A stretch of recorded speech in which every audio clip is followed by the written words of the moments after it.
Captured in the trenches. War has many faces, but few are as haunting as the moment a soldier realizes he is no longer free. In the winter of 1916, the Western Front was not a battlefield. It was a world of mud, blood, and wire. A frozen landscape where men lived like ghosts, half buried in the earth. And in that world, the line between life and captivity was often only a heartbeat apart. For most soldiers, the idea of capture was unthinkable. To fall into enemy hands was not just a loss of freedom, it was a loss of honor, of identity. Propaganda from all sides painted prisoners as weak, cowardly, or cursed. Yet by the end of the First World War, over 8 million soldiers would become prisoners of war. Some were captured in massive offensives, others during quiet raids that went wrong in the night.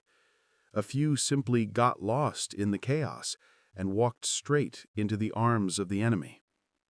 In the early hours of February 21st, 1916, Private Thomas Ellis of the British Expeditionary Force huddled in a trench near Verdun. Rainwater pooled around his boots, and the stench of decay hung heavy in the air. The artillery fire had paused, a silence that soldiers had learned to fear. Ellis later wrote in his diary, smuggled home years later, "The quiet was worse than the noise. When the guns stopped, we knew the storm was coming." Moments later, it began the German bombardment that would open one of the bloodiest battles in history. The sky split open with shells, the earth churned like waves, and within minutes, entire sections of the trench were obliterated. In that storm, men vanished, not just killed, but erased. Ellis and his section tried to retreat, but when the ground gave way under a collapsed parapet, they found themselves surrounded. A burst of German shouts, "Hand a hook! Hand a hook!" echoed through the smoke. Hands trembling, they dropped their rifles and raised their arms. It was over. Captured. Historians often overlook this moment. The second a soldier realizes the war for him is no longer about fighting. It's about surviving. Some fought to the last bullet, fearing the stories of brutality told by their officers. Others, numb and broken, welcomed the end. Any end. A French officer named Armand Delatrour, taken prisoner near the Somme, described it like this: "There is no shame in capture, only silence. The body still moves, but the soul feels distant." For the captors, it was a strange duty. German soldiers, just as exhausted and frightened, searched the prisoners for weapons, watches, and cigarettes. Sometimes they offered bread, sometimes a kick to the ribs. It depended less on orders and more on mood, hunger, and fear. Once captured, prisoners were marched, or dragged, away from the front. Their boots squelched in mud, uniforms torn, faces blank. A British corporal recalled, "They let us pass the wounded, both ours and theirs. No one spoke. Only the sound of rain and the moans of men who couldn't move." For some, the journey behind the lines was short. For others, it was a nightmare lasting days. Prisoners might be held in barns, dugouts, or even open fields until transport arrived. Food was scarce. Many shared a single loaf of bread among 10 men. Water, if any, came from shell craters, often contaminated with blood or chemicals. Then came the trains. Long, dark cattle cars meant for livestock. The doors slammed shut, and the smell of fear mixed with sweat and mud. Some men fainted before the first hour passed. Others carved names into the wooden walls, desperate to leave a trace of their existence. In those cars, something changed. The soldiers were no longer soldiers. They were numbers. One German officer, overseeing the transport of British prisoners to a camp near Hanover, wrote in his journal, "They looked like boys wearing men's uniforms. I wondered if ours looked the same when captured." That flicker of empathy was rare, but it existed, even in war. In the darkness, the prisoners spoke softly about home, about food, about what they'd do if they ever got free. Some sang. One began whispering the Lord's Prayer, and soon the whole car joined in, a chorus of broken men clinging to the only thing left, faith. Days later, the train screeched to a halt. The doors opened to reveal rows of barbed wire and armed guards. A wooden sign read, Kriegsgefangenenlager, prisoners of war camp. The men stepped out into a world designed to contain, not to kill, yet one that could break them all the same. A German camp commandant greeted them with a speech. "You are not enemies now. You are prisoners of the Kaiser. Behave well, and you will live." Behind him, a dog barked, its chain rattling. Inside the camp, reality set in. Rows of wooden barracks, each packed with straw mattresses, crawling with lice. A mess hut that smelled of cabbage soup and damp bread. No privacy, no warmth, no freedom. Ellis later wrote, "We slept like corpses in a trench of wood. The lice were our new army, always winning." The first night in the camp was the hardest. The sound of weeping could be heard from barrack to barrack, muffled under blankets. Some men whispered jokes, others lay silent, staring into nothing. In one corner, a French prisoner began sketching the outline of his village in the dirt floor. A church steeple, a river, a single tree. He whispered, "If I can draw it, I can remember it. If I can remember it, I can survive." The guards patrolled with lanterns. Every so often, a beam of light sliced through the darkness, catching a pair of eyes wide open, unblinking. Outside, the world kept fighting.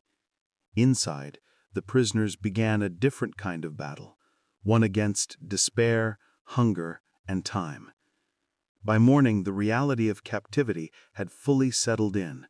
The men were assigned numbers, photographed, and recorded by the Kriegsgefangenenbureau, the German POW administration. Their names became data, their futures uncertain. Private Ellis, once a soldier of the king, was now prisoner number 18432. He would remain behind the wire for 2 years, but his story, like millions of others, had only just begun. The journey behind barbed wire. For the men who had survived capture, the nightmare was far from over.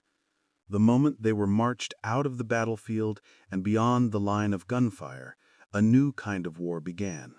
A war fought not with rifles, but with endurance. Every step away from the front was a step deeper into the unknown. Most prisoners did not know where they were being taken. Some thought they were headed to labor camps in Germany. Others believed they might be exchanged or released. Rumors spread quickly among the men. Stories of kind treatment, stories of torture, stories of starvation.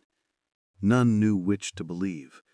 The only truth was the road itself, and it stretched endlessly ahead. The journey from the front lines to the camps could take days, sometimes weeks. For many, the march began immediately after capture, without food or rest. Wounded men stumbled through mud and snow, urged on by bayonets, and shouted orders in a language they barely understood. The guards themselves were often little better off. Young conscripts or older reservists, cold, hungry, and just as desperate to survive. Between captor and captive, an uneasy silence hung, broken only by the shuffle of boots and the occasional cry of pain. At night, the prisoners were herded into barns, sheds, or makeshift enclosures. There was little food, sometimes a crust of bread or a cup of thin soup. Water came from puddles or streams, often shared with horses. Many tried to sleep standing, afraid that if they lay down, they might never stand up again. Dysentery spread quickly. Lice and fleas were constant companions. Yet, amid the misery, a strange solidarity began to form. Men who had been strangers in battle now shared everything they had: a piece of bread, a cigarette, a memory of home. Letters and photographs were treasured like relics. Some carried them tucked inside their boots. Others hid them in the lining of their coats. To lose a letter was like losing a part of themselves. One British prisoner. Work and survival. By the middle of the war, the needs of nations had changed. What began as a conflict of armies had become a struggle of endurance, a battle of production and supply. Every man, whether free or captive, became part of the machinery that kept the war alive. Prisoners of war were no longer just idle captives. They became laborers, silent workers behind the barbed wire, sustaining the empires that had captured them. At first, many prisoners refused to work. They believed that laboring for the enemy was dishonorable, even treasonous. But hunger and coercion soon silenced those thoughts. The authorities saw their bodies as resources to be used, and so began the great system of prison labor that would define the middle years of captivity. Men were divided into work detachments and sent far from the main camps. Some went to farms, some to factories, others to mines, quarries, or railway construction. For many, the work meant escape from monotony, a breath of air beyond the fences, even a chance to trade or interact with civilians. But for others, it became a descent into new forms of suffering. In the coal mines of Silesia, French and Russian prisoners worked 12-hour shifts underground, breathing dust and damp air until their lungs burned. They pushed carts of ore through tunnels barely tall enough to stand in. The Germans claimed they were paid a small wage, but most of it vanished into camp deductions or was replaced by worthless paper tokens. The real payment was a bowl of soup and a piece of bread at the end of the shift. Above ground, guards watched them with rifles slung across their shoulders, counting heads before and after each descent. On the farms of Bavaria, British prisoners harvested wheat and potatoes under the watch of older guards who sometimes treated them with a rough kind of decency. The peasants, worn down by years of shortage, were often indifferent to national enmities. A few even shared food or conversation. They were poor as we were. They had sons at the front. We worked the same earth, cursed the same rain. In those moments, the war seemed distant, a madness belonging to other men. For others, the work was brutal. The construction of railways through frozen terrain or muddy plains became a punishment as much as a task. Prisoners swung pickaxes until their hands bled, lifted timber until their shoulders ached, and collapsed in mud that froze to their boots. Guards barked orders in a dozen languages, for in these labor detachments, men from every nation were thrown together. French beside Serbs, Russians beside Italians, all bound by exhaustion. The smell of sweat and soil was universal. Some men found strange opportunities within the system. Skilled craftsmen were sought after: carpenters, blacksmiths, tailors, shoemakers. Their skills granted them small privileges, better rations, fewer beatings, sometimes permission to trade. A prisoner who could repair boots might barter for tobacco or food. Others created small economies inside the camps. Soap, buttons, and cigarettes became currency. The value of a matchstick could mean the difference between a favor and starvation. The human instinct to adapt turned captivity into an invisible marketplace of survival. But work also carried risk. Accidents were common. Tunnels collapsed, machines broke, and guards punished failure without mercy. A man who slowed down might be struck, kicked, or thrown aside. Injuries were rarely treated. Doctors, when present, had few supplies. Wounds festered, bones healed crooked, and fevers ran unchecked. Some prisoners preferred the sickness block to the work sites. Even with its stench and death, it was a place to rest. In rare cases, labor detachments offered a glimpse of freedom. The farther from the main camp a man was sent, the thinner the watch. Fields stretched for miles. Forests whispered with promise. Many tried to escape from these outposts, slipping into the countryside under cover of night. Some found help from civilians who offered food or shelter. Others were betrayed, caught, or shot. Still, even the thought of escape gave purpose to men who had forgotten what choice felt like. The Red Cross and neutral observers occasionally inspected work camps, but their visits were announced in advance. By the time they arrived, conditions had been scrubbed clean for show. When they left, reality returned. Yet even the illusion of oversight forced the captors to maintain some restraint. Without it, cruelty would have consumed everything. Work became more than survival. It became a test of endurance and ingenuity. Prisoners learned to conserve strength, to move efficiently, to protect one another from the worst of the punishments. They developed silent codes, a cough, a nod, a whispered word to warn of an approaching guard. In the evenings, after returning from labor, they gathered in small circles and told stories, their voices low and tired. They spoke of home, of fields and cities untouched by war, of meals they would one day eat again. Each story was a rebellion against despair. There were moments of humanity that defied logic. A German guard might look away while a prisoner rested his aching hands. A Russian might share bread with an Austrian.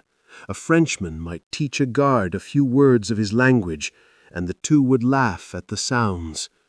The war had forced them into hatred, but captivity forced them into recognition. We began to see that the enemy was only a mirror. He was hungry too. He wanted to go home too, one soldier wrote. Not all shared that sentiment. For many, bitterness grew with every passing day. The knowledge that they were feeding the same machine that had destroyed their world filled them with quiet rage. Some sabotaged tools, broke equipment, or slowed their work on purpose. Small acts of defiance, the loosening of a screw, the bending of a nail, became their secret victories. To the guards, it was laziness. To the prisoners, it was resistance. Winter returned with cruel precision. Frost-bitten fingers could no longer grip shovels. The ground turned to stone. Yet the orders never stopped. Work must continue, they said. The war must go on. Men fell where they stood, their bodies carried away at night, buried in unmarked pits beyond the camp walls. The survivors kept working because stopping meant punishment, and punishment meant death. Still, through exhaustion and despair, they found meaning in small things: a shared cigarette, a song hummed during work, a memory of freedom. Some carved initials into beams or scratched names into the stone of the quarry, leaving traces of existence that would outlast them. In one camp, Prisoners built a secret chapel from discarded wood and tin, hidden beneath a storage shed. They met there at night, whispering prayers for peace and for those who would never leave the camp alive. When the war finally ended, that chapel remained, its walls covered in carved names, hundreds of them, silent witnesses to endurance. By late 1917, both sides were exhausted. The camps, once overflowing with life and noise, had grown quieter. The prisoners moved like shadows, performing their tasks without words. Rumors of revolution in Russia and hunger riots in Germany drifted into the camps. Hope and fear mingled in equal measure. Some guards softened, sensing the end. Others grew harsher, desperate to hold on to their authority for as long as they could. The work continued, because work was all that was left. The war had turned men into machines, and machines do not stop until they break. But beneath the grime and exhaustion, something human still burned. The will to endure, the will to remember, the will to live long enough to see the gates open one last time. They did not know it yet, but the world beyond those fences was already changing. Empires were trembling, armies were collapsing, and soon the same men who had labored and suffered in silence would step back into a world that had forgotten how to understand them. The story of their work, their survival, was not just one of endurance. It was proof of what remains when everything else is taken away. Beneath the uniform, beneath the wire,